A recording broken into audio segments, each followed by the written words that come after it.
ఎవరైనా ఏదైనా పెద్ద తప్పు చేస్తే కోర్టు వాళ్ళని శిక్షిస్తుంది. ఉరిశిక్షని అంత త్వరగా వెయ్యరు. నిందితుడు క్షమించరాని నేరం చేసి ఆ నేరం రుజువై ముద్దాయి కూడా తప్పును అంగీకరిస్తేనే క్షమించరాని నేరాలకి ఉరిశిక్ష విధిస్తారు. అయితే న్యాయమూర్తులు నిందితులకి ఉరిశిక్ష వేయాల్సి వస్తే తీర్పు చెప్పిన తర్వాత వాళ్ళు ఆ తీర్పు రాసిన పెన్ నిబ్ని విరిచేస్తారు.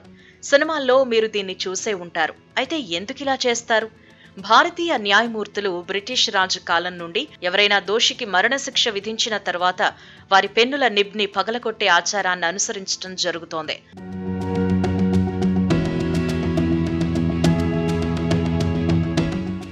ఇప్పటికీ కూడా ఈ పద్ధతిని పాటిస్తున్నారు. అయితే ఎందుకిలా చేస్తారు అంటే, ఆ పెన్ను రక్తం రుచి చూసింది కనుక అది మరొక ప్రాణాన్ని తీసుకోకుండా దాన్ని వేరు చేస్తూ ఉంటారు. ఈ ఉద్దేశంతోనే ఇలా వీళ్లు చేస్తూ ఉంటారు. అలానే న్యాయమూర్తి మరణశిక్ష విధించిన తరువాత అతని ఆర్డర్ని సమీక్షించే లేదా రద్దు చేసే అధికారం అతనికి ఉండదు. కనుక శిక్ష విధించిన తరువాత న్యాయమూర్తి నిబ్ని విరిచేస్తారు. దోషి మనసులో మార్పు కలిగుంటే న్యాయమూర్తి తీర్పుని రద్దు చేయలేడు అన్న వాస్తవానికి ప్రతీకగా ఇలా చేయటం జరుగుతుంది. అలానే కొంతమంది న్యాయమూర్తులు ఈ నిర్ణయం తీసుకున్నాక ఆ అపరాధం నుండి దూరం చేసే మార్గంగా ఇలా చేస్తారని కూడా నమ్ముతూ ఉంటారు.